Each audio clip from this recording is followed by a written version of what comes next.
The Avalaunch transmission starts now. Yo, Hey, how's it going? Theeban. Good man. We are live. How you doing today? I'm doing great. I was just, going through some of the recent patch notes for our game, and I was also doing some training session with some of my Axie guild mates and stuff as well. Getting ready for the future of Web3 esports. We got $1 million tournament coming up. Jesus, that's crazy. Well, this is quite special for me because I'm a amateur streamer here with maybe you know 5 interviews under my belt for Avalaunch, and I'm sitting here with a living legend. So I hope I can pull it off. I'm just kidding, but it's really good to have you on the channel and talking about Battle for Geostone and gaming and Web3. We've been talking about it a lot recently, like across Avalanche, across crypto, and across Avalaunch. And we certainly didn't set out to be a Web3 gaming platform. It's just kind of like what's going on in the industry right now. It doesn't really seem to be slowing down. So um, we, as Avalaunch, focus on everything. But great, great game teams and minds keep showing up at our doorstep, and uh, and that's who we like to work with. So um, I myself and the community and the platform, we've seen a lot of games recently, and people are loving it. So I've been excited to get you on here and get people starting to learn about Battle for Geostone, which is going to be a project that we're doing soon. Date to be announced. There's more on that coming, but we are going to be doing a lot of content and information about the game because it represents something special for us, I think, and for the industry in general. And it's what I mean by that is like it's it's where this thing has to go, and it's what crypto needs. And what I mean by that is, real games built by real developers and real gamers, and inside of that, there's tons of different genres, tons of different types of people and personalities. BFG's a MOBA, and that's its own world, right? Yeah. Um, so we're gonna get into it, and I'm excited about it. But before we do, why don't we just start with you and your background? Give us the whole rundown, man, because like you have Yeah. a pretty impressive story, I think. Right. I mean, you probably heard this multiple times now, but Me? No, I want to hear it again. all right.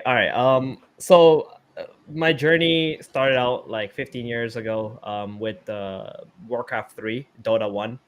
That's actually the first ever game where I started playing competitively in. I was part of an organization there. Uh, a few years later from my start, there was the first ever international in Dota 2 that was announced by Valve. So some of you may know Dota 2 if you're from the Web 2 gaming world. It's one of the largest games with the biggest prize pools you can ever imagine. I believe the last international had like $40 million or something. But for the first one, it was actually a $1.6 million tournament. First place got $1 million. So that was like kind of the first ever tournament that put esports on the map. So the team that I was with, we were invited there to play, go out to compete in Germany, and that's kind of like where my competitive, really competitive professional, where I can just like kind of make a living off of esports pro And player how life old kind of were you at started. that point? I was at that time 19. Yeah, Okay. 18, Uh huh. 18, 18. Uh huh. Right. Yeah. Uh huh.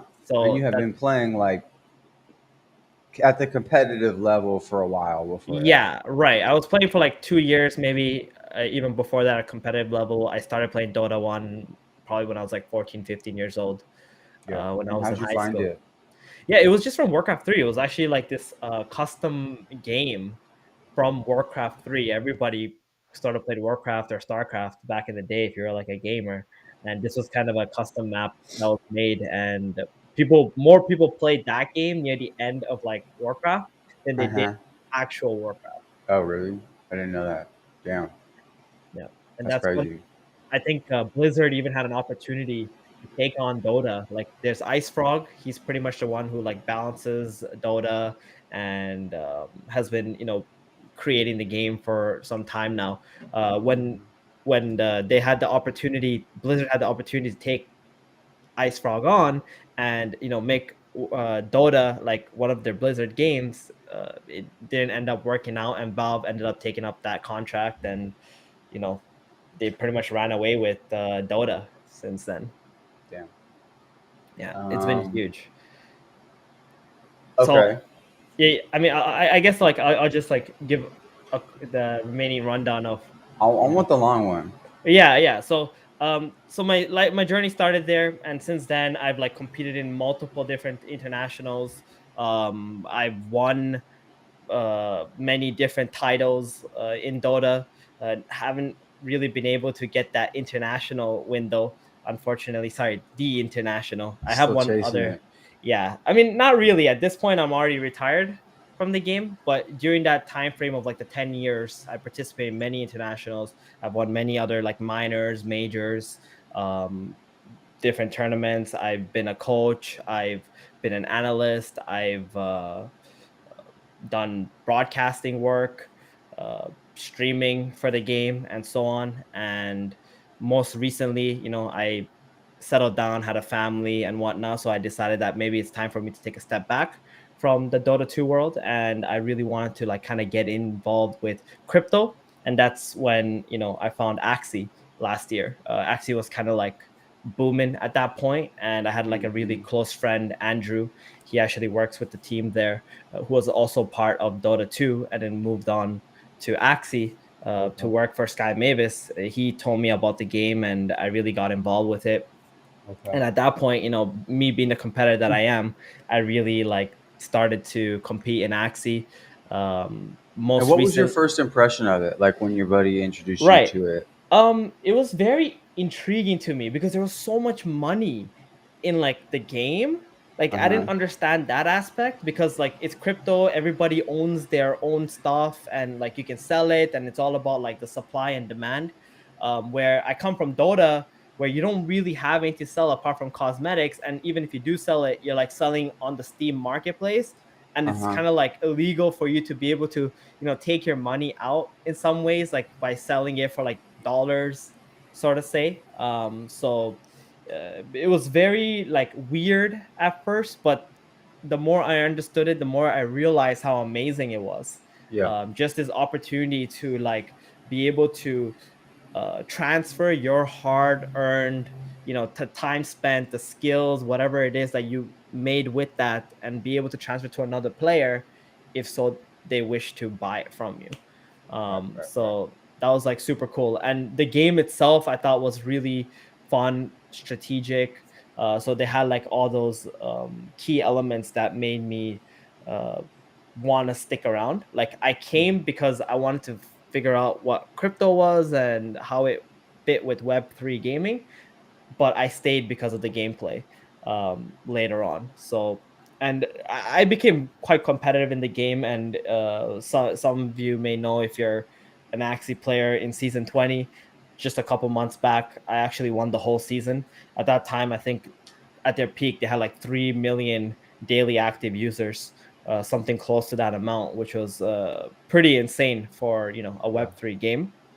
And being able to win that season, I was very happy about that. So now, I'm just continuing on with that path with Axie. I think there's a lot of potential there in terms of like understanding, um, what pretty much the core Web3 game that we have, the one that has really been around and has Mm-hmm. solidified itself as like the titan, so to Yeah. say, of Web3 gaming, and like trying to learn as much as I can from it, and also being able to leverage that into Battle for Geostone. Mm-hmm. Mm-hmm. And you had helped like from like with like community proposals and things like this with the balancing of Axie, right? Yeah, so before season 20 started, Sky Mavis decided that they're gonna put out like this um open like sheet where you can suggest balance changes for the future Uh patch. huh. They really wanted to take community feedback. And I proposed mine because I have a lot of experience with gaming.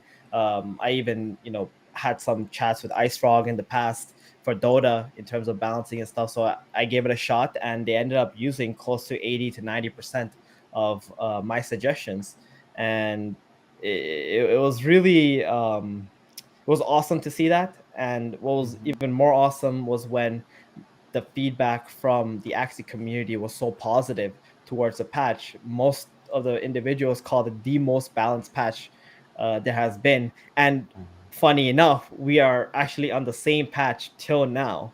Yeah. And it's been like, 5 or 6 months already. Uh huh.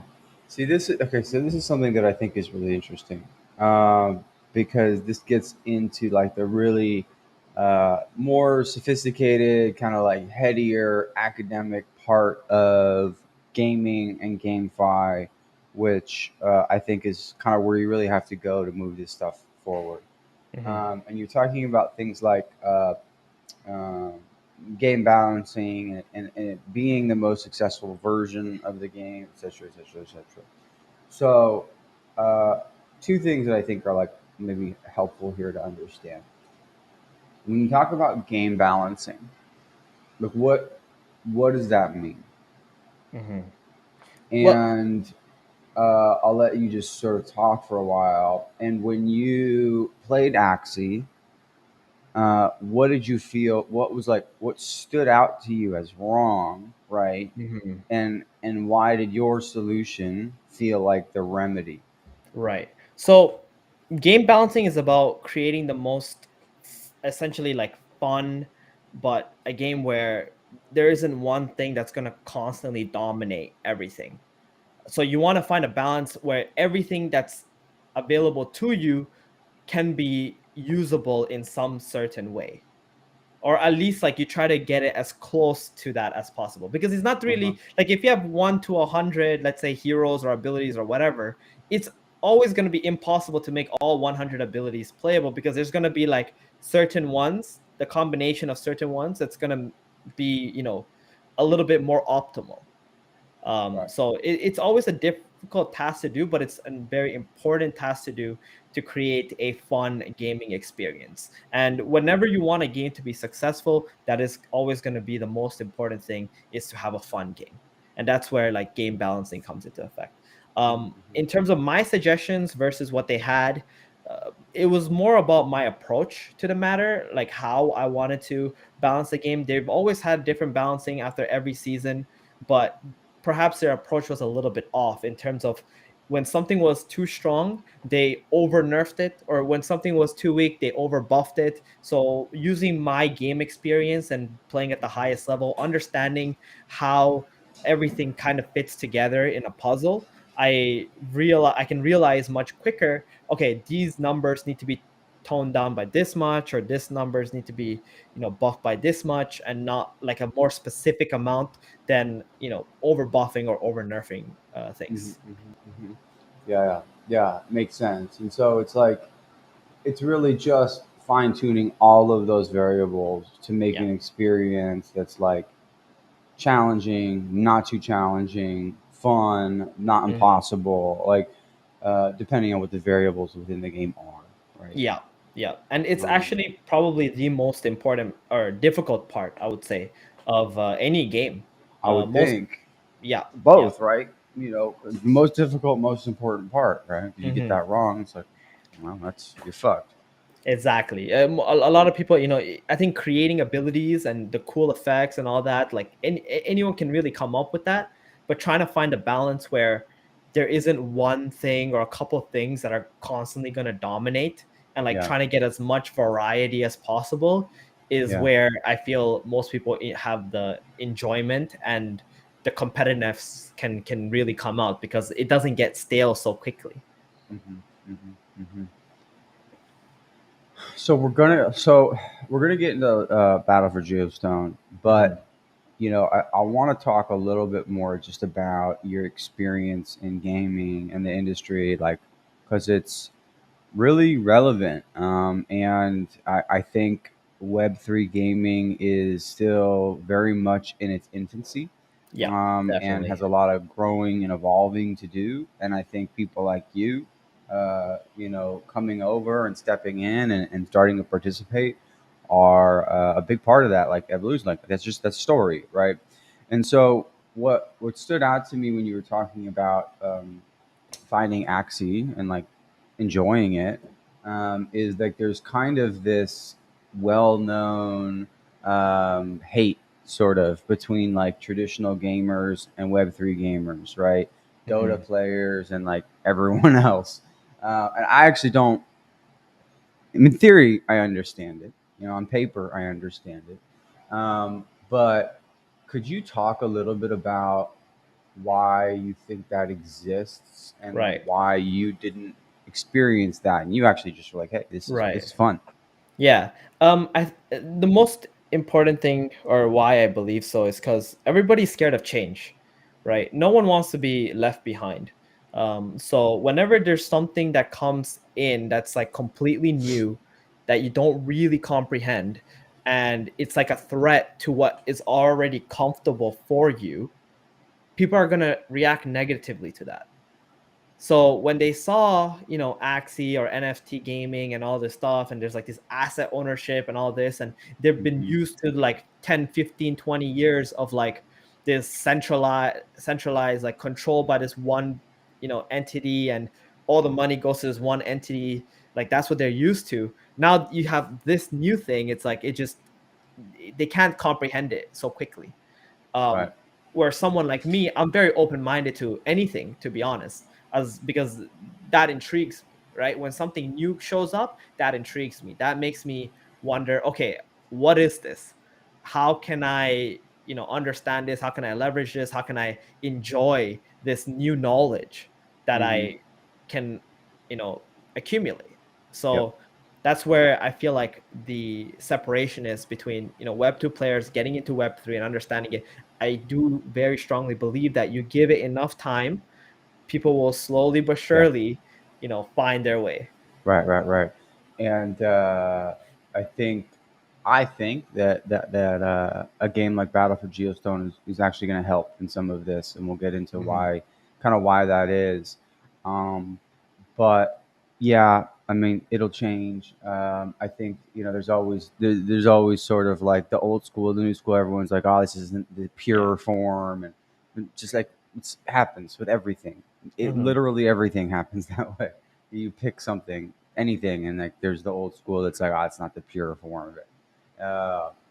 But it always just surprised me a little bit, to see it not just be totally and fully embraced, because it's like what's the harm? But I think people that really respect and enjoy these games as a lifestyle and a craft and whatever, they're like, don't fuck with my thing. Like you're just trying to make money off of it, whatever. And people can get like really uptight about that, Right. and it takes them seeing the ways in which it can actually improve it, Right. and evolve it, and I'm confident that that Web3 and crypto are going to be able to do that. Uh, so interesting. More question about Axie, and Mhm. then move on, because another thing that you said that was like, huh, was you played Axie and you really enjoyed it. Like you Yeah. thought it was a fun game. Mhm. Now, there's been a arc in crypto gaming, right? Where Yeah. Axie came along, and it took over, and everyone was making fucking $100,000 a month, and then they crashed, and now everyone's got like everyone's a game expert, and everyone's like, Right. oh, it's got to be fun, it's got to be sustainable. And Axie wasn't even fun. Everyone's an expert all of a sudden, right? But you actually found Axie to be fun. You were like, this is Yeah. a fun game to play. Yes. That's right. And so what like that's actually not something you hear very often. right? Well, maybe then, but not now. Now, because everyone's an expert now, and now games has Right. to be fun, right? But still, it was like, what did you like about the game? Yeah. What was so fun about it for you? Um, for me, why it was fun is because it was challenging. The game required you to have absolute focus in the moment and calculate things, figure out what the next move is. It was a lot like poker Yeah, than anything else, and you also had to form, a strong team and whatnot. And then it had like the breeding aspect, which kind of is like, I don't know if you play Pokemon or collected Pokemon cards as a kid, but being able to like open up a pack kind of situation where hmm you when you breed something, you're like trying to get something, and if you get it, it's amazing and it makes your team better. All of that combined together was super fun. I'd say like a lot of the people who probably said it wasn't even fun is because maybe it was too challenging for them. um, I think most competitors were really attracted to the B2 losers. version. Well, I'm just trying to put it in a nice way, right? I know, yeah, a bunch of Yeah. losers. Yeah, But I think Sky Mavis's approach now to their origin game is a little bit more different, where they're trying to cater more towards the casual players, yeah, and they want to be able to expand and get even onboard even more users and make it fun for everybody to be able to play, whether you're a competitor or you're just someone who just wants to play a game. Where version 2, which is the game that I got into, was honestly a really competitive and kind of stressful game for a lot of people to play. yeah, yeah. So interesting, man. I mean, I never really played Axie. Like I play games, I like games. I just Axie never grabbed me. Um, but it's so funny to hear people talk about it because Right. it sounds like they just sort of really just like want to say the thing. Just not Hmm. fun. It's got to be fun. I know what I'm talking about. Yeah. Um, There's a lot of people who got into the game, or they actually, the way that they market the game is like, oh, it's this cute, loving, fun, little creature dudes. Like, yeah. I never cared about that. No, I never even looked at the little you don't creatures. strike me as someone that would. No, I did not. For me, it was just like, oh, I have this game. Oh, it's competitive. Oh, I can play games and like mind tricks on Yeah, my opponent and stuff. Is like, that's the stuff I really enjoy. Being able yeah, to, have this one move that I do that like completely mind fucks my opponent, and then like I take the game because of it. And that's one of the things also we're trying to make sure is there even in Battle for Geostone, for example. I mean, that it comes easier in a MOBA game because there's always so many things going on at the same time.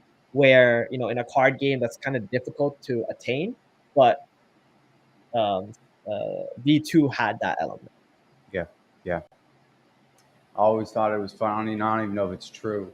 But just thinking about you, like coming from a game like Dota and playing it for so many years, and then coming in and like, all these like crypto like degenerates like on Axie, and you coming in just like sweeping the floor with them. And I'm sure it's not the case, but it's a funny visual. Well, all right then. So let's talk about Battle for Geostone. Yeah. I think it's time. I think the context has been properly set. I really wanted people to understand a little bit about kind of who you were and your background and how you Mhm. think, and why you and Mile and the rest of the team are actually well qualified, well suited to potentially build something different. Because that's really what we're after these days, as it relates to. Well, I can't say it's specific to gaming, but we want people that are building games that are pushing this stuff ahead. And the reality is game development is an art and it's a craft, and it's not something you just do.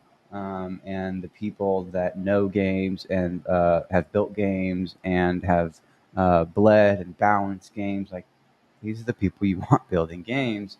Uh, in addition to solving some of the problems related to the economies of these games, which is a whole nother challenge brought in by crypto. So there's to get these things right is hard. Let's just leave it Mhm. at that.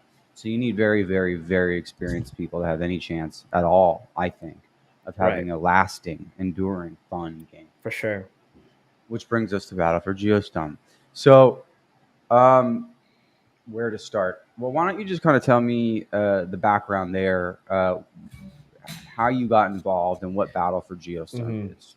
Yeah. Yeah, so Battlefield Giostone is a MOBA game, multiplayer online battle arena. So it's going to be a 5 versus 5, very similar to Dota or League of Legends, so to say, but it's got a little bit of different mechanics. So if you know Dota, maybe you might be familiar with ability draft. So the idea is that you're able to craft these heroes, or we call it forging in our game. You're able to forge heroes. So you set up. So we have like 72 abilities. We got 6 base models, and you can kind of mix and match what abilities you want. But in order to forge, it's always a probability to get the ability that you want. And then there's like primary, secondary, third choices available, and you're gonna get, depending on the percentage base, the ability. You may get what you want, you might not get what you want, but there's always going to be a marketplace for you able to trade characters with other people. And using these heroes, you go out very similar to Dota or League of Legends. You battle 5 versus 5. You got 3 lanes. You got objectives on the map. You got items. You got gold. You got last hitting. You got a throne of the enemy side that you're gonna need to destroy. And there's also one extra win condition. I'm not sure if I'm allowed to speak about that for now. I didn't ask Melee if I have Okay. permission to talk about Skip that, it. but it's I'll tell you, the secondary win condition is like probably my favorite idea Oh wow. and one of the most fun things that's going to happen with the game. In terms of how I got with the team, I believe it was back in December of 2021. Millie approached me. He knew me from Dota because he's an avid Dota player. And he also knew me from Axie. He was actually working for Discord with Discord security for Axie's Discord. Uh-huh. And so he knew me from both of those things. And he's like, oh, this guy, he could be a good person to talk to about game balancing, because in this game, you got 72 abilities, 6 base models. With all the probabilities, we're in the millions now in terms of the combinations available. And we talked a lot about it. He definitely wanted me to come on for game balancing, and then as we continued to talk for weeks, he realized that my potential was a lot more than just being able to game balance. I had great ideas about gaming, sometimes even economics and stuff like that as well. So he brought me on as a co-founder, and since then, we've been working together. I pretty much have like a hand in everything that really happens in Battlefield Geostone. Yeah. So tell us about like the balancing, because it's rare. I think people get to hear from Mm-hmm. individuals that do this, and I feel like it's one of these things that's really maybe not easy to underestimate, but just like hard to grasp the complexity of, like how big Right. it really is. So tell us about like the game balancing for Battle for Geostone and how you go about, how you went about it. Like, how do Mm-hmm. you even start with something like that? Like, There's a lot of factors, right? You got to understand all the mechanics that are in your game. You have to understand the base stats of each individual, um, base model, abilities. We kind of have like a damage number that we're kind of like want to gravitate around for most of the abilities. And a lot of the game balancing is going to come in once we have our testers. Of course, we can cut corners with my knowledge in terms of, okay, this is what we're going to start with all these abilities. Everything is going to need a little bit of tweaking along the way. But once we have our testers, we can really fine tune that and make it as perfect as right. possible. But the way that I approach balancing is just utilizing my knowledge, especially of Dota, and like kind of using that as sort of like the blueprint for a lot of the abilities and their numbers. Hmm. Now, is this something I know that there's obviously simulation and software that big development houses would use for this kind of thing. But is part of this literally just like manual pen and paper, or Yep. is there software you use, or what do you do? Nah, this is a lot of it is manual pen and paperwork because you like there's no software that can create or replicate how real players use abilities in Yeah, situations. right. So in order for that, you need to be like you need to understand how real players work, and that is definitely only a job like a human can do essentially. Uh-huh. And even if like let's say there's a software that can do this, there's going to be a lot of flaws and issues with it because how people will be utilizing it will be completely different. Yeah. So it's literally you, or in general, you and a team, like playing a match Mhm. and being like, this doesn't feel right, tweaking it. Does this feel right? Tweaking Yeah. it. Does this feel right? Tweaking it. And so it's like actually a very personal thing, really. Mhm. And what's kind of crazy that I'm realizing as you talk about it is like the end result of that is a representation of the people behind it and what they find to Yeah, be appropriately challenging and appropriately fun. And the game's very personal in that way, of the people that built it and designed it. exactly. And I never really like thought about it like that, but that's kind of fascinating to think about because another person balanced that game, it'd be a totally different game. Right? Yeah, So for sure. in that so people are playing that game, and that's them playing you in a sense, right? Yeah, I guess you can say that. I mean, I work with like some of these Mavis guys in terms of game balance stuff, and I definitely see their personalities sort of like in Yeah. the game. So I assume Uh-huh. with this game, like you're gonna be able to see like my personality or Yeah. whoever else is working on creating some of these abilities and stuff. Like even the abilities that are created, most of it was like designed, or the idea of the ability came from someone on the team, or like Melee, for example, Right. or inspiration came from another game, sort of say as well, trying to like kind of pull on some of the nostalgia from these other games too, because there's a lot of great ideas available there. But in terms of the game balancing and how the maybe like the path the game will take will have a lot of the personalities of the person who was designing it. Yeah. Yeah. That's very, very, very cool. um and with MOBAs, right? There's not a lot of them in Web3. I mean, there'll be more and more, but like Yeah, these are hard games to build and get super right. hard. And people are maybe starting with more casual games because they're sort of Yeah, easier to get out the door, and it's not a good or bad right. thing. It's just natural. These things take time. Hmm. But what you are doing is you are building a game that is in many ways designed to be competitive with some of the most popular games in the world. Yeah. So that's a huge undertaking. It's a huge challenge. And obviously, we think you guys are up for it. But how do you, I mean, is that something that, how do you feel about that? Like, how do you like, are you worried?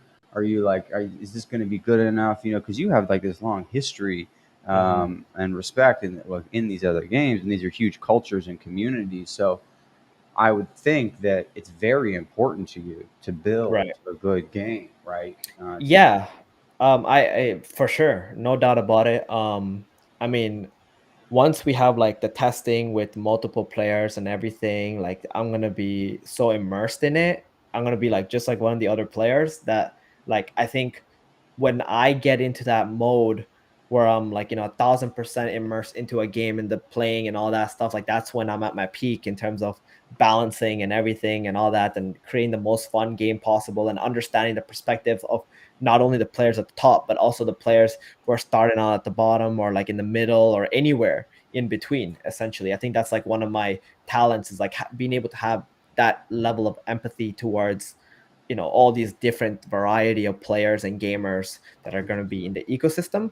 Battle for Geostone is going to be like a multi-year, for as long as it can go, like it's gonna be there. So like we have time to be able to develop this game into the perfect game that we're looking for, right? Dota, for example, Dota 2 started out 2011, and even till now, like it hasn't really reached its perfect stage quite yet. Really? But along the way, it's been able to develop, get better and better and better and better. And that's kind of like how I see the game as well. I think MOBA is like you said, one of the most difficult games to create, develop, and for people who do develop games, they tend to go for other stuff because it's a lot easier to monetize as well. Other kind of games where MOBA is much more difficult to monetize. But at the end of the day, the reason why we're creating a MOBA is because we want to create a fun game that people can just sink as many hours as they want to and never get tired of it. We're here for the gamers. We're here to develop something that is extremely fun to play and competitive. Yeah. And when you say that it's going to like evolve over time, and the balancing and the abilities and things like this is common. This is normal for Yeah. these things to change over years, really. Yeah. Right. Exactly. I'll also say like one of the things about our game too is one big focal point that we have. We talk about esports. We can talk about esports and what it is, but Yeah. we want a game where it's fun to watch. Right. Foremost, right? Like I think most of the people who love games, they actually don't even play the game that they love. They tend to watch other people play games. That's why you go on Twitch or Yeah. something, you'll see all these gamers streaming and they're going to have like 10,000, 20,000 viewers or whatever. And you're wondering like, wait, you guys are here watching, then you're probably not playing, right? So, Right. yeah, like people just love doing that. It's the same as like, any sport, right? Most of the sports, there's 100x times more people who actually watch the sport than actually play the sport. So it's the same thing for us in terms of um, Battle for Geostone. Is like we're trying to create something that's visually appealing, understandable, and something that people want to watch because they want to see players showcasing their skills and talents, and like you can actually visualize it in a way that is enjoyable to you and that you can just like sit on a couch and be able to watch for hours. Yeah.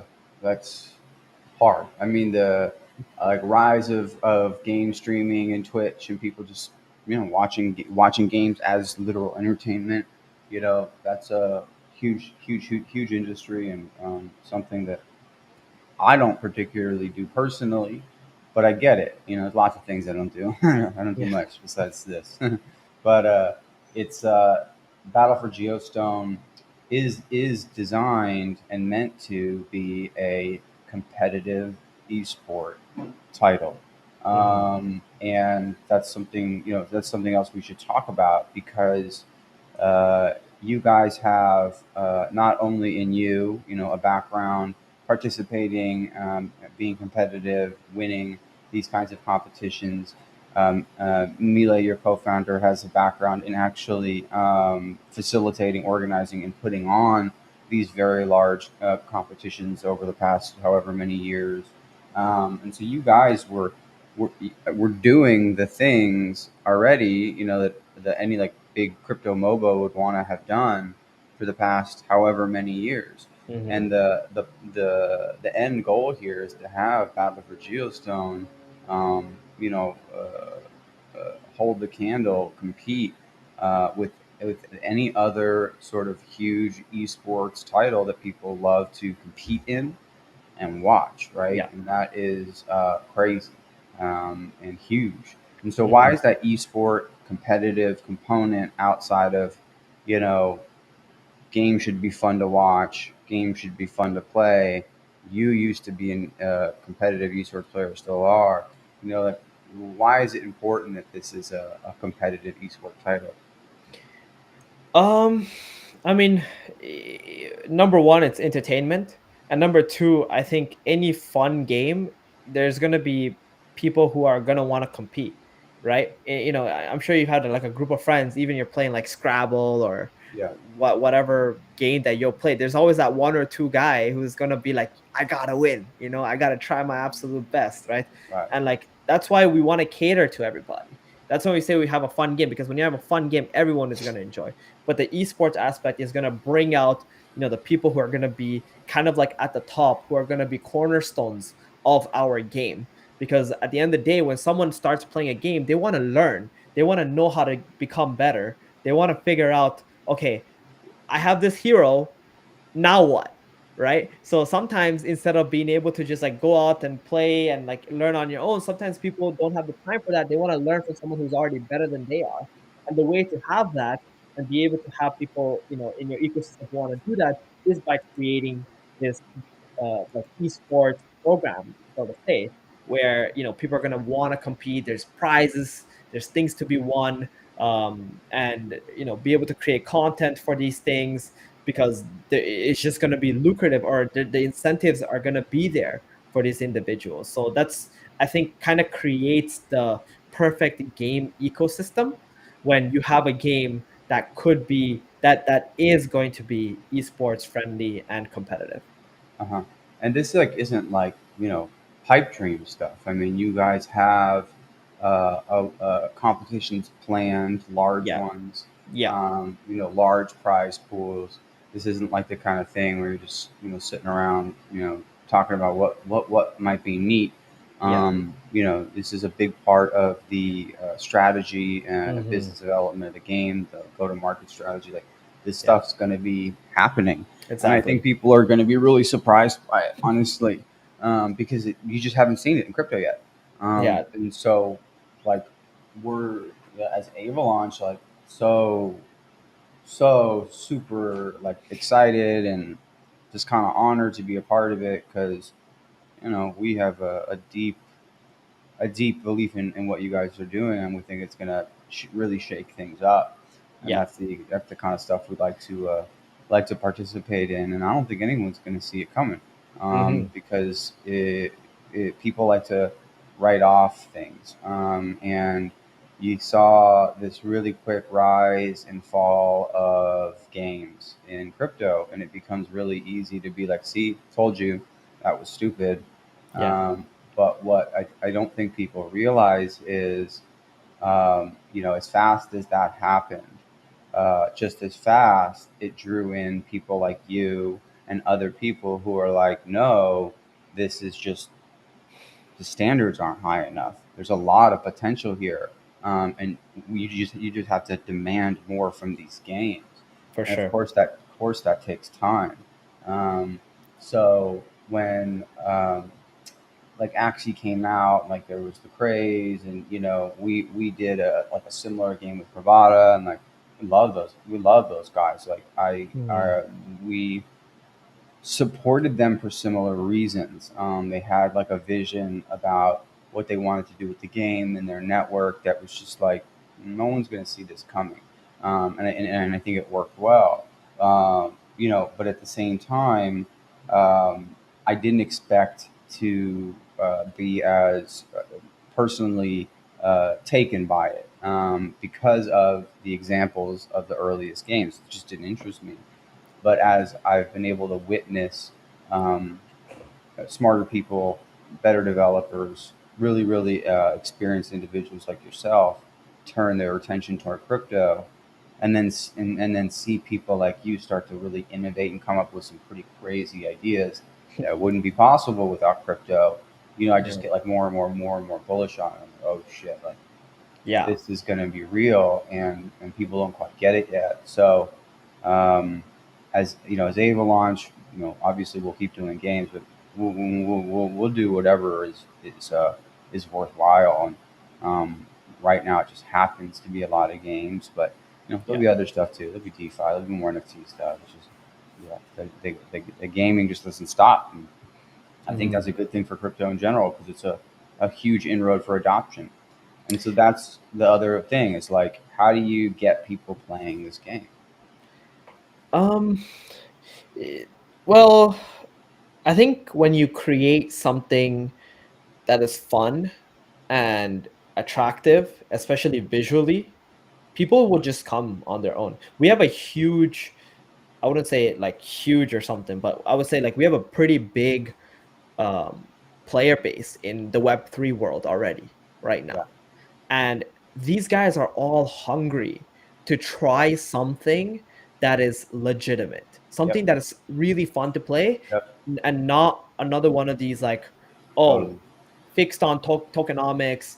How are we going to make the tokenomics work? Everything Yep. tokenomics this, tokenomics that, blah blah Yeah. blah blah blah. They're all really, what they're really hungry for is something fun that has decent tokenomics. So here we have a game that we're trying to develop where our main number one focal point is literally fun. Like Yeah. it's like, I'm sure you go to the office in Macedonia, it should be like engraved everywhere. The wallpaper should write fun on it or something, like Uh-huh.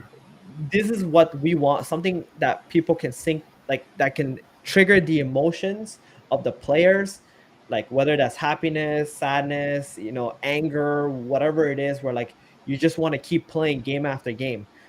And I think we're going to be able to accomplish that with all the mechanics, all the ways that our game is designed. And when these people start playing our game and realize that it's enjoyable, they're going to continue to play, they're going to tell their friends, and we're going to make our snowball there.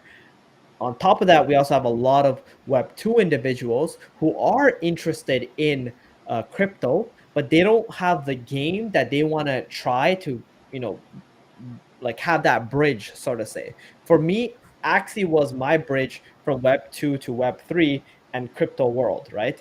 But that's because I was very happy to play a card game, a strategy game, and just Yeah. try it out. We have a lot of MOBA players right now who have not moved into the Web3 world from Web2 because they don't have that bridge available. So Right. we, as Battle for Geostone, are planning to be that bridge for these Web2 players who love MOBAs, who love something challenging, who love playing with their friends and, either making fun of them for being garbage or just being Yeah. able to beat on some other noobs or something. Like, we're going to have that available for these guys. And then that's when they're going to be introduced also to crypto. Because at the end of the day, like, we're so early in this space that there needs to be multiple of these bridges available.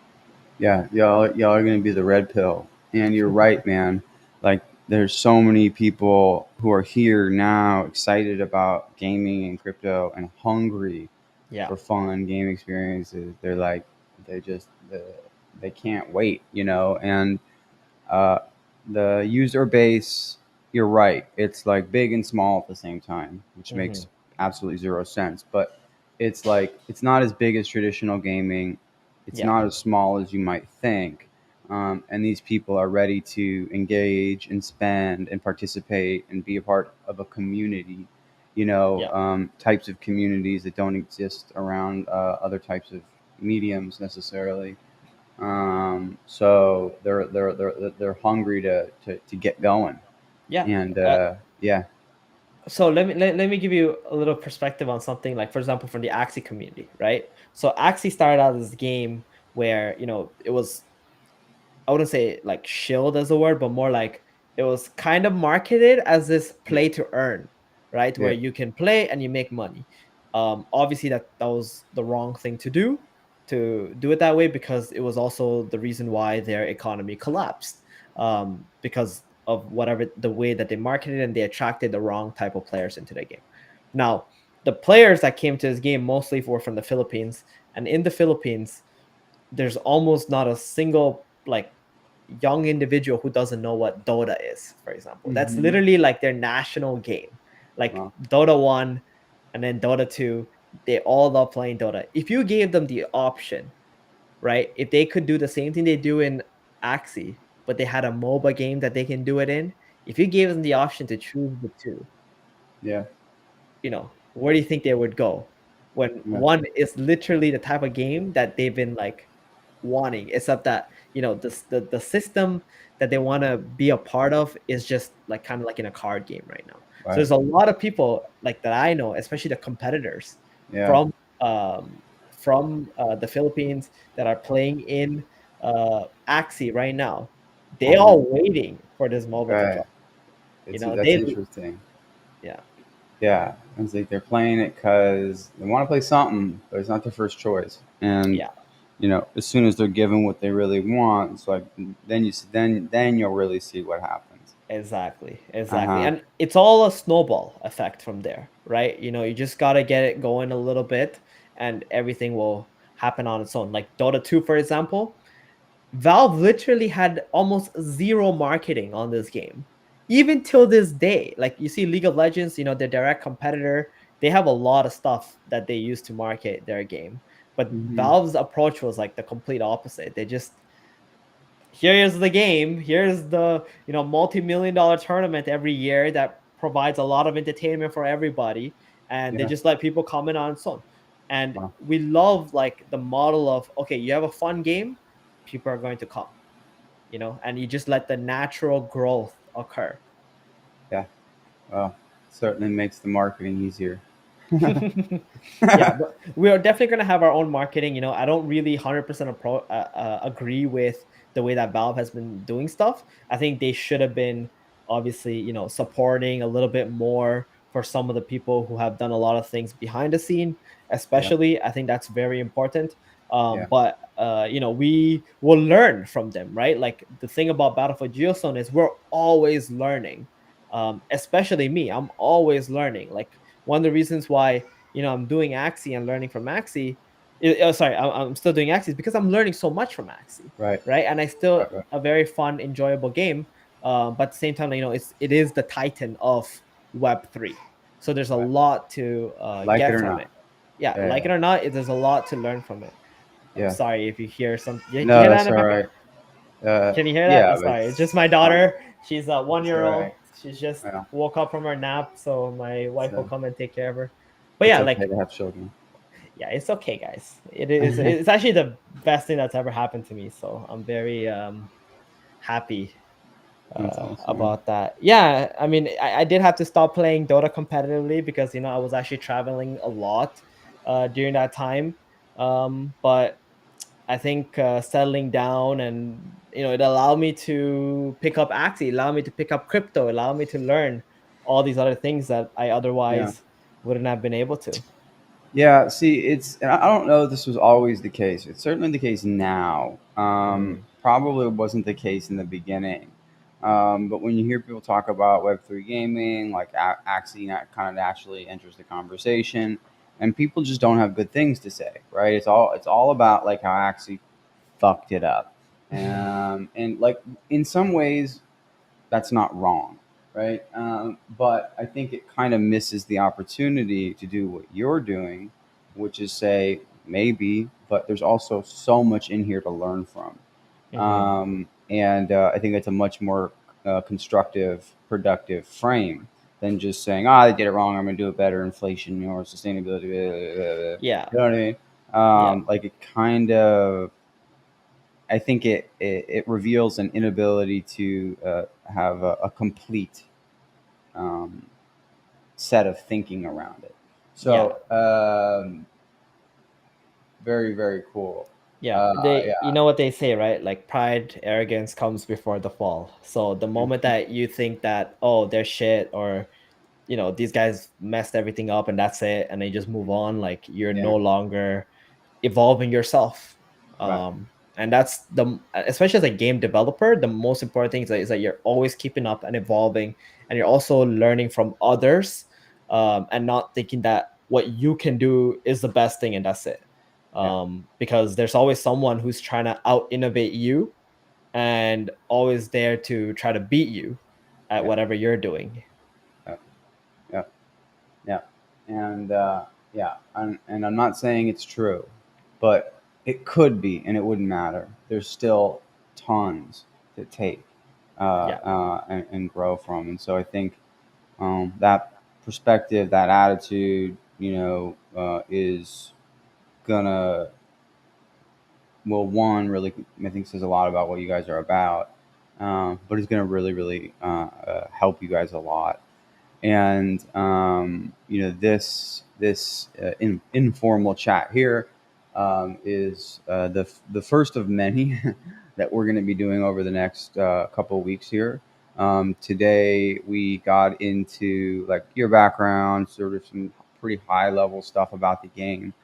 But there's a lot of substance here and a lot to cover around the game mechanics, around the economy, around the token itself, around the solutions for some of these things that have plagued other things. These are issues that need to be dealt with, and we're going to be taking a lot of time to educate people about the game and how you're approaching these things. So, we'll probably wrap it up here, but I want to, one, thank you for your time and coming on and telling Thank everybody you. about the game. But we'll be seeing you again soon. And if you guys haven't checked it out yet, definitely check it out. Follow it. Battle for Giostone. Get involved in the community. This thing is going. It's starting. It's thriving. There's lots to learn about and participate in already. And the earlier you are to this, I think the better the community will be, which will create a better game. So you guys want good games, man, go and be a part of it. It's a kind of a responsibility, I think, for everyone. But yeah, check it out. Stay updated. We'll be posting a lot about it. We'll be hosting more content. We have some other interesting stuff coming. I think next week with some other guests and some Web2 people, and it's going to be cool. So stay tuned, man. And thanks again for your time today. Thank you. It was a All right, pleasure. dude. All right, man. I'll talk to you later.